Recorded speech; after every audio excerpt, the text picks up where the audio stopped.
તો પહેલગામ હુમલા બાદ ભારત અને પાકિસ્તાન વચ્ચે યુદ્ધ જેવી પરિસ્થિતિ નિર્માણ પામી હતી।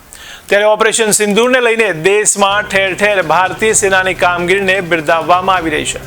તેવામાં દેશનું વાતાવરણ ડહોળાય નહીં અને હિન્દુ મુસ્લિમ વચ્ચે મતભેદ ઊભો ન થાય તેવા લખાણ સાથે મહીસાગર જિલ્લામાં રહેતા એક સોશિયલ મીડિયા યુઝરે દેશના વડાપ્રધાન નરેન્દ્ર મોદી અને ગૃહમંત્રી અમિત શાહને સંબોધતો એક ખૂબ જ વાંધાજનક વિડીયો સોશિયલ મીડિયામાં અપલોડ કર્યો હતો, જેને લઈને મહીસાગર પોલીસે ત્વરિત એક્શન લઈ તેને પાઠ ભણાવ્યો છે।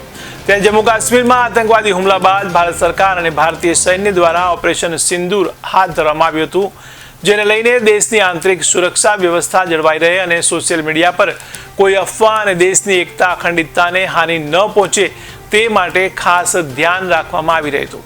તેવામાં મહીસાગર જિલ્લાના સંતરામપુર પોલીસે સોશિયલ મીડિયા પર વોચ રાખી હતી। ત્યારે ફેસબુક આઈડી પર સૈનિકોના મનોબળ તૂટે તેમજ ભારતીય નાગરિકોની ધાર્મિક લાગણી દુભાય તેવા વિડીયો અપલોડ કરવામાં આવ્યા હોવાનું નજરે ચડ્યું હતું।